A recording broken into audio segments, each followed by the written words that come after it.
Ya, pemirsa, pemerintah mendorong percepatan penyelesaian proyek infrastruktur nasional yang ditargetkan selesai akhir tahun 2024 mendatang. Kementerian Pekerjaan Umum dan Perumahan Rakyat pun telah mendapatkan alokasi anggaran sebesar 98,21 triliun rupiah pada tahun 2023 mendatang. Kementerian Pekerjaan Umum dan Perumahan Rakyat mendapat alokasi anggaran sebesar 98,21 triliun rupiah pada tahun 2023. Kucuran dana dari kas negara ini menjadi bagian dari langkah pemerintah untuk mengejar penyelesaian pembangunan proyek infrastruktur yang masuk dalam program strategis nasional akhir tahun 2024 mendatang. Menteri Pekerjaan Umum dan Perumahan Rakyat Basuki Hadi Mulyono menyebutkan, pagu indikatif tahun anggaran 2023 sebesar 98,21 triliun rupiah akan digunakan untuk menyelesaikan proyek infrastruktur di sejumlah unit organisasi. Direktorat Jenderal Sumber Daya Air sebesar 35,89 triliun rupiah, Ditjen Bina Marga 40,25 triliun rupiah, Ditjen Cipta Karya 14,25 triliun rupiah, Ditjen Perumahan 5,94 triliun rupiah, Ditjen Bina Konstruksi 0,53 triliun rupiah, dan Ditjen Pembiayaan Infrastruktur Pekerjaan Umum dan Perumahan 0,16 triliun rupiah. Sementara itu, Ditjen Bina Marga yang memperoleh pagu anggaran tahun 2023 sebesar 40,25 triliun rupiah memiliki kegiatan prioritas berupa pembangunan infrastruktur jalan dan jembatan, peningkatan aksesibilitas flyover, underpass, terowongan, peningkatan konektivitas jalan bebas hambatan, preservasi rutin dan revitalisasi. Dan khusus untuk konektivitas jalan bebas hambatan sepanjang 15 km tersedia anggaran 2,55 triliun rupiah untuk pembangunan jalan tol Serang Tanimban, Semarang Demak, dan lahan jalan tol serta BOP. Direktorat Jenderal Bina Marga dengan pagu 40,25 triliun dengan kegiatan prioritas antara lain. Pertama, peningkatan konektivitas jalan bebas hambatan sepanjang 15 km Serang Pandimbang dan Semarang Demak. Ini 15 km ini yang ditangani oleh APBN melalui loan. Sedangkan untuk investasi akan jauh lebih panjang daripada ini. Ini merupakan bagian dari VGF. Basuki menegaskan nantinya kegiatan pembangunan termasuk program strategis nasional akan diselesaikan pada tahun 2024. Untuk itu, prioritas program tahun 2023 diutamakan untuk multi-years kontrak, pembayaran hutang pekerjaan, rehabilitasi dan rekonstruksi bencana alam, pembayaran eskalasi dengan tetap mempertahankan program pola padat karya. Dari Jakarta, Tim Liputan IDX Channel.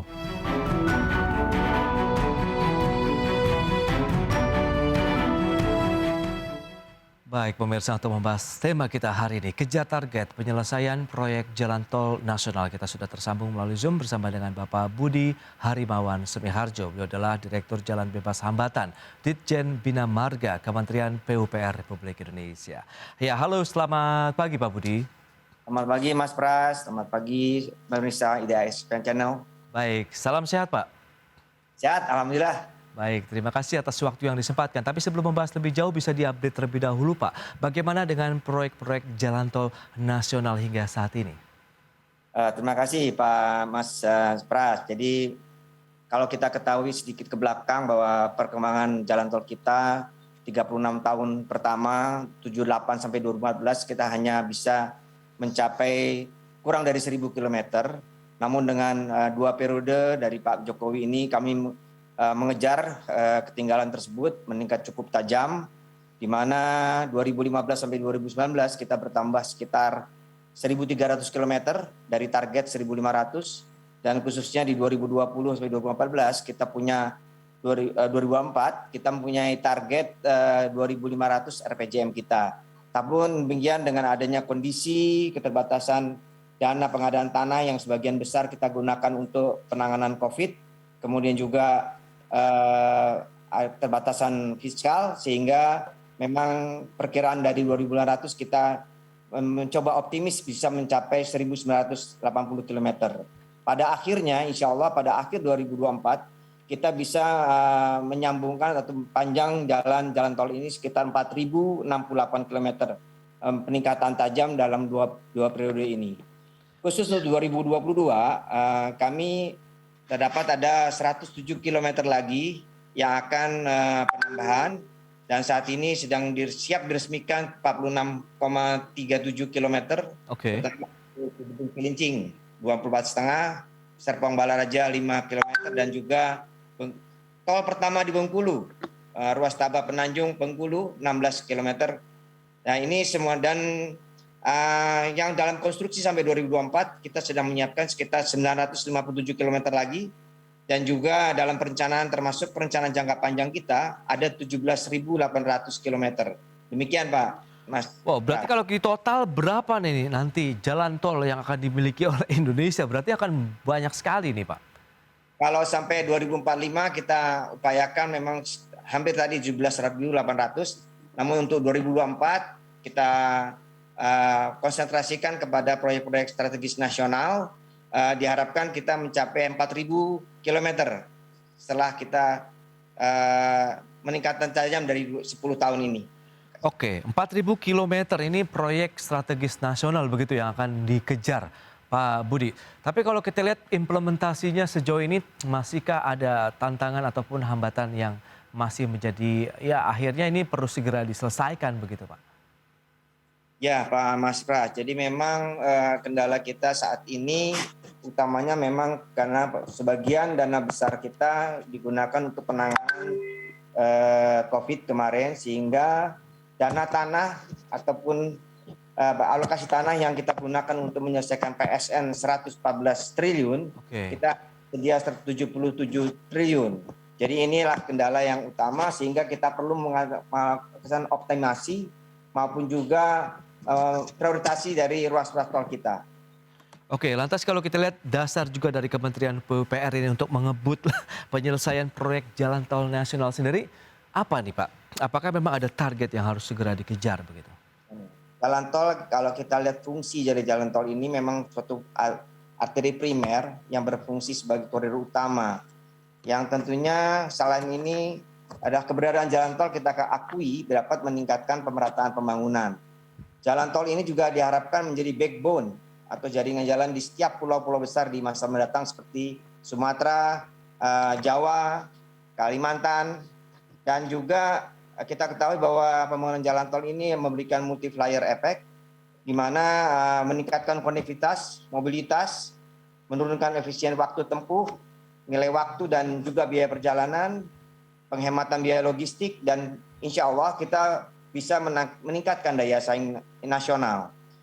Untuk pembangunan daerah juga memberikan suatu kontribusi positif, penyediaan lapangan usaha, kita membuka peluang di rest area dengan keterlibatan UMKM lebih dari 30%. Jadi memang dan juga kita menyiapkan konsep-konsep rest area yang terintegrasi dengan kegiatan lokal. Ini yang pengembangan wilayah. Itu dia, memang karena menjadi salah satu juga pentingnya dalam roda pembangunan adalah keberadaan infrastruktur jalan begitu ya Pak Budi, yang ini akan menggerakkan aktivitas ekonomi di daerah sendiri. Tapi kalau kita bicara mengenai tahun 2022 ini, tadi sudah disampaikan, apakah penambahannya itu hanya di daerah luar Pulau Jawa saja atau bagaimana Pak? Sebetulnya kami fokusnya adalah pertama memang kita melakukan dengan menyelesaikan program-program PSN atau proyek strategis nasional. Oke. Ada 64 proyek sebetulnya, namun demikian tadi dia dengan adanya kendala kita harus melakukan prioritasi, optimasi, sehingga memang ada ruas-ruas yang menjadi super prioritas. Atau prioritas. Antara lain sebenarnya kalau prioritas kita melihat bahwa adanya Cisumdawu ini Cileunyi, Dawan, Sumedang Jauhan. Ini 10 tahun konstruksinya belum selesai. Jadi kita menjadi prioritas tahun ini harus selesai. Kemudian juga ada Jogja Bawen dan Jogja Solo. Ini menjadi super prioritas kita. Kemudian itu di Jawa. Kalau kita melihat di Sumatera, kita mempunyai target memang menyambung antara Lampung sampai Aceh. Namun demikian sesuai dengan RPJM kita. Namun demikian terbatas lagi-lagi terbatasan dana, sehingga kita merubah fokus dari feeder menjadi ke backbone. Ini pun juga pengembangan kita lebih mengarah ke distribusi logistik, dan kita mencoba menyambung kemudian lagi dengan antara Betung atau Sumatera Selatan dengan Jambi, dan kemudian berikutnya Jambi, Rengat, dan Pekanbaru. Itu kemudian kalau di posisi di Sumatera. Khususnya untuk di Kalimantan dan juga Bali, Sulawesi kita juga memotret konektivitas, terutama dalam Kalimantan saat ini kita mencoba untuk mendukung kebutuhan atau jalan tol akses dari Balikpapan ke IKN, di mana dengan perimeter 30 menit dalam jarak 50 km. Jadi ini yang akan kita siapkan untuk di pulau-pulau lain selain Jawa. Baik, ada data juga yang disampaikan seperti yang bisa Anda saksikan juga di layar televisi Anda, ada total target di tahun 2022 ini Pak Budi, main road itu sekitar 337,43 km ya. Kemudian ada main road dan juga aksesnya sekitar 355,97 km. Lebih kepada memang ini akses jalan bebas hambatan yang sedang diselesaikan di tahun ini kah atau masih dalam proyek multi years Pak Budi? Kalau ruas jalan tol memang tidak ada yang 1 tahun selesai, Pak. Oke. Jadi memang semuanya adalah multi years. Ya. Rata-rata memang mungkin sekitar 2 atau 3 tahun. Namun demikian juga perlu sadari semuanya adalah menggunakan persiapan tanahnya. Oke. Jadi kalau grafik ini tadi disampaikan memang target-target inilah kita mencoba untuk menyelesaikan semua paket-paket PSN semaksimal mungkin, dan tidak ada pada akhir 2024 diharapkan tidak ada yang mangkrak, artinya tidak ada yang tidak selesai dan tidak berfungsi, itu aja. Oke, jadi intinya adalah pada tahun 2024 jalan tol yang tadi menjadi skala super prioritas sudah bisa beroperasi begitu ya Pak Budi? Ya. Oke, lantas bagaimana dengan target penyelesaian proyek-proyek kerjasama pemerintah, kemudian badan usaha juga ini, apakah melibatkan pihak lain?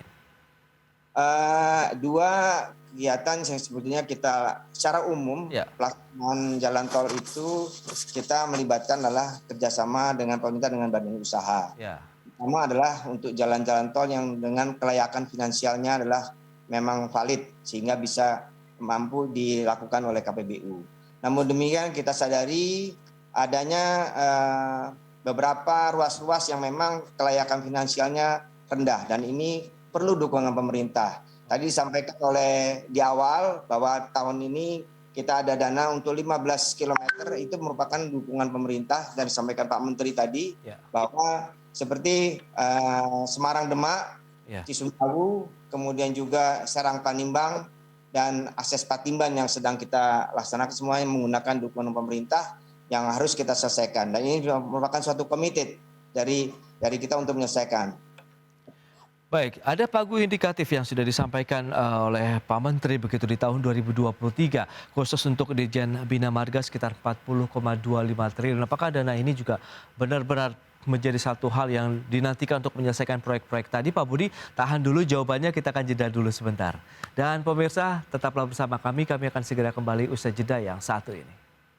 Baik pemirsa, terima kasih Anda masih bergabung bersama kami dalam Market Review. Dan berikut ini kembali kami sampaikan infografik terkait dengan target dari prioritas Ditjen Bina Marga.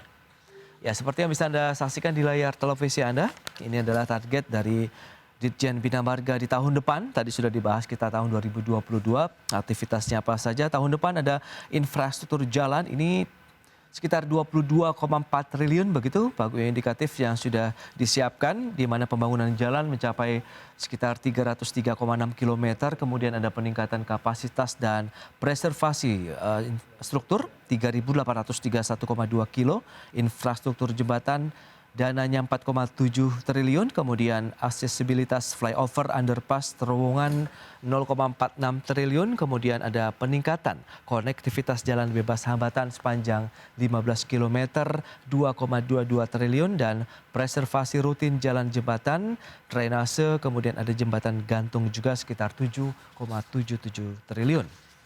Dan selanjutnya untuk ruas tol baru, ini target yang beroperasi di tahun 2022. Dari sejumlah daerah nampaknya banyak sekali ini beberapa tol baru yang akan beroperasi.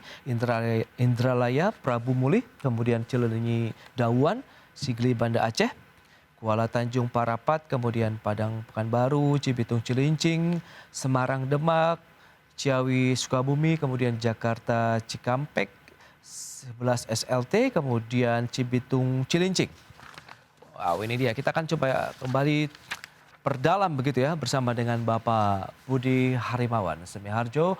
Beliau adalah Direktur Jalan Bebas Hambatan Ditjen Bina Marga. Ya, Pak Budi, berdasarkan data yang tadi sudah disampaikan, fokus tadi 2022 banyak sekali jalan yang akan beroperasi khususnya jalan tol tahun 2023 dengan dana yang sudah dialokasikan tadi. Bagaimana Anda melihatnya, Pak?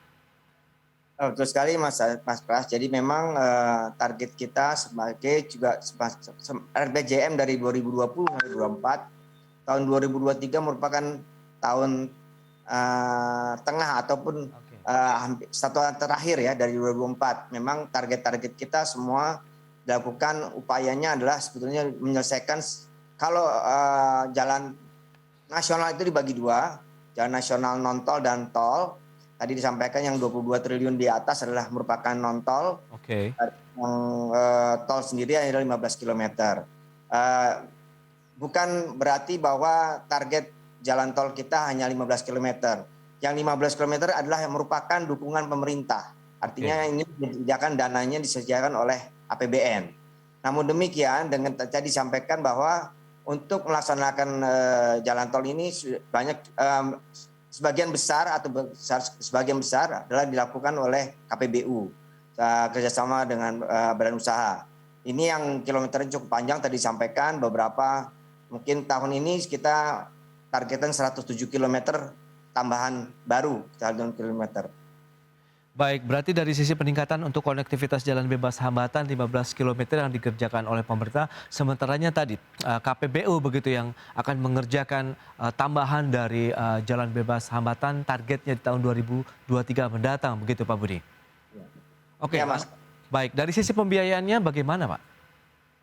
Pembiayaan juga jadi alhamdulillah kalau dengan APBN kita sudah disediakan melalui Green Book atau Blue Book, Green Book, jadi loan.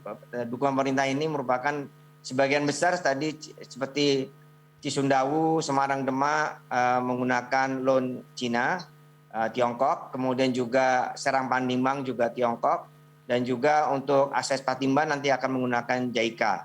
Jadi ini yang dukungan pemerintah. Kemudian juga ada dukungan pemerintah di Sumatera JTTS antara Betung sampai Jambi mungkin adalah menggunakan KSA ataupun juga menggunakan model Availability Payment atau APP. Itu dia dari sisi pembiayaan. Lantas tadi juga Anda sebutkan tantangan berikutnya adalah memang karena ada realokasi anggaran lah Pak Budi karena adanya COVID-19. Kemudian apakah dana saat ini yang sudah dialokasikan masih bisa mencukupi dari penyelesaian target operasional proyek-proyek jalan bebas hambatan yang tidak ada mangkrak misalnya di tahun 2024 mendatang? Ya, tadi kami sampaikan lagi Mas Ardi bahwa untuk membangun jalan tol yang utamanya adalah jalan baru tentunya memerlukan tanah. Sebetulnya untuk menyelesaikan PSN atau proyek-proyek PSN jalan tol ini diperlukan 114 triliun untuk pengadaan tanah. Namun demikian karena tersedianya dana sekitar 77 triliun sehingga kita melakukan optimasi prioritisasi seperti yang disampaikan super prioritas untuk kemudian juga sehingga kami juga melihat di sini untuk Trans Java kita belum bisa menyambung sampai Banyuwangi, tapi hanya baru sampai Besuki.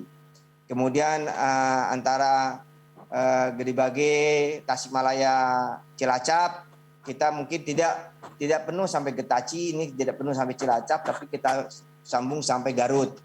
Kemudian juga di sisi Jakarta Jabodetabek, kita Japek Selatan, kita juga memfokuskan utamanya adalah menyiapkan JOR 2 sebagai alternatif dari JOR 1 yang sudah kapasitasnya cukup besar sehingga kita mencoba untuk menjadi pembagi arah di situ.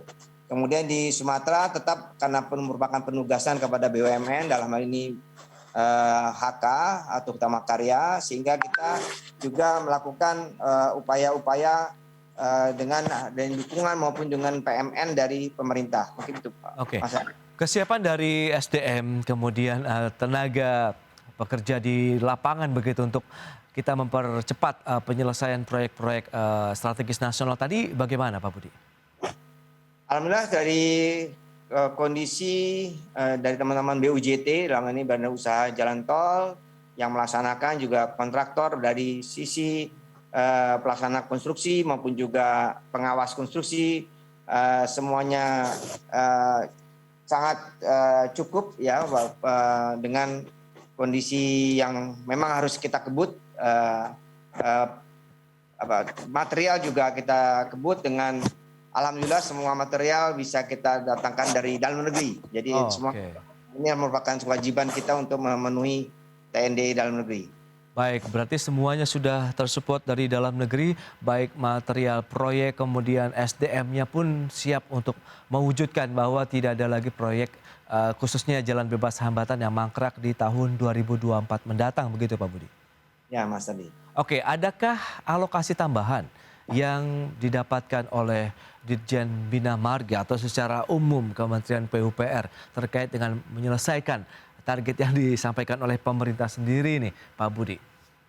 Kalau untuk dukungan pemerintah, kita saat ini memang sudah karena harus prosesnya cukup panjang melalui Blue Book dan juga Green Book, sehingga memang tidak ada tambahan baru untuk tambahan. Kira-kira kita untuk secara Panimbang kita ada 299 juta US dollar, kemudian juga Semarang Demak ada 676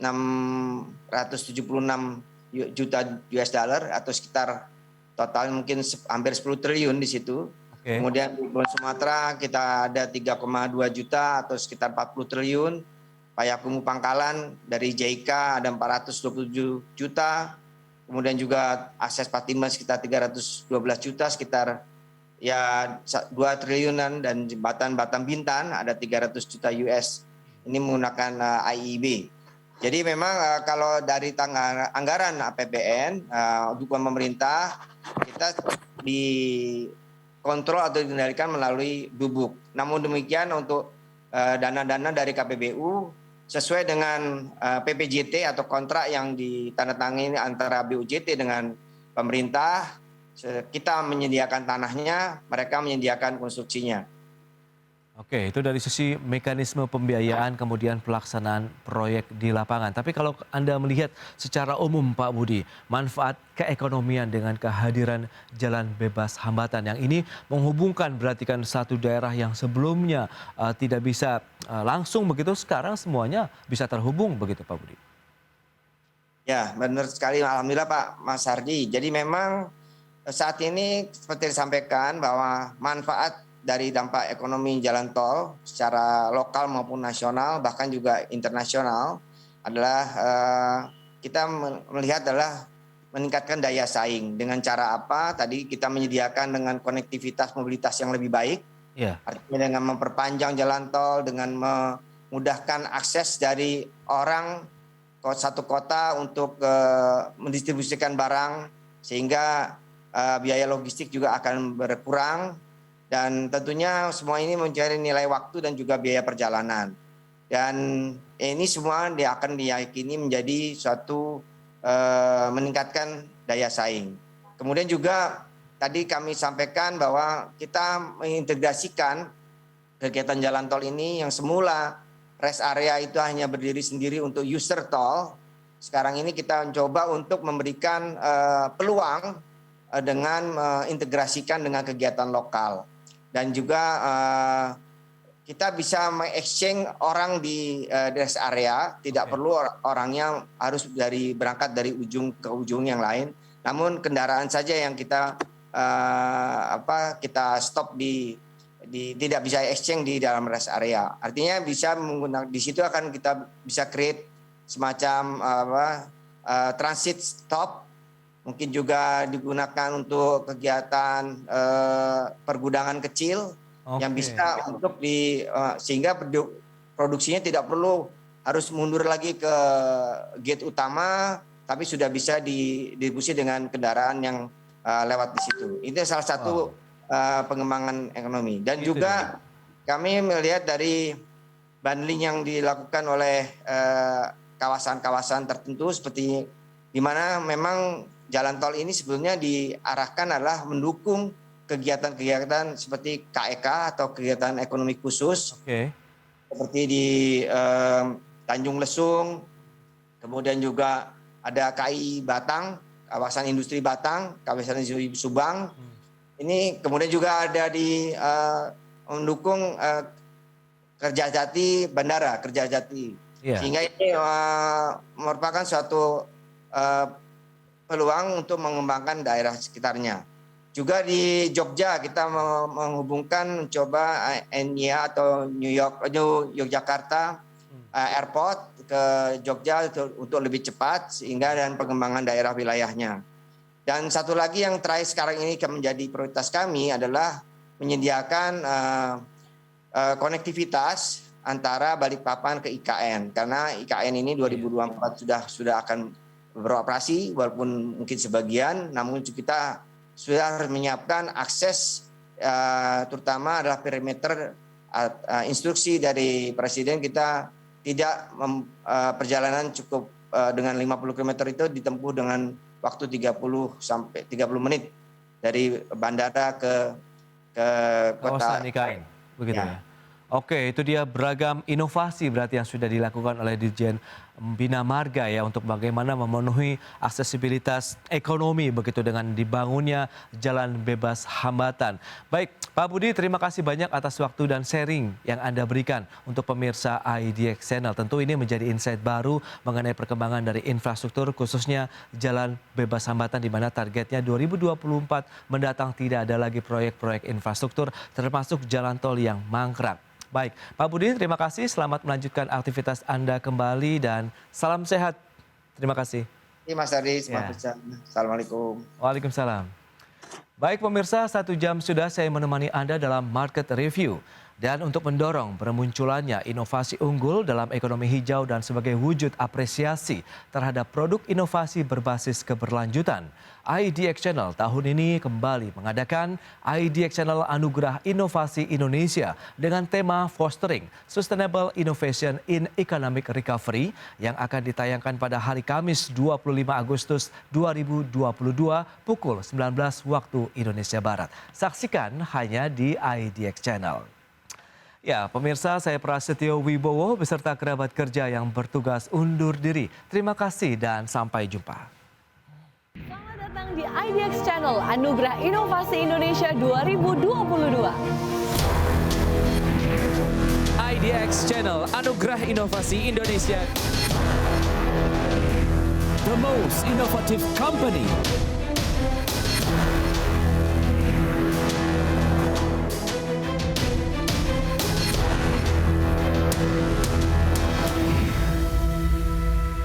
IDX Channel Anugerah Inovasi Indonesia tahun 2022 adalah suatu ajang penganugerahan dan apresiasi kepada perusahaan-perusahaan yang telah menunjukkan inisiatif inovasi yang unggul, berdampak luas, dan berkelanjutan. Saksikan IDX Channel Anugerah Inovasi Indonesia 2022 hanya di IDX Channel.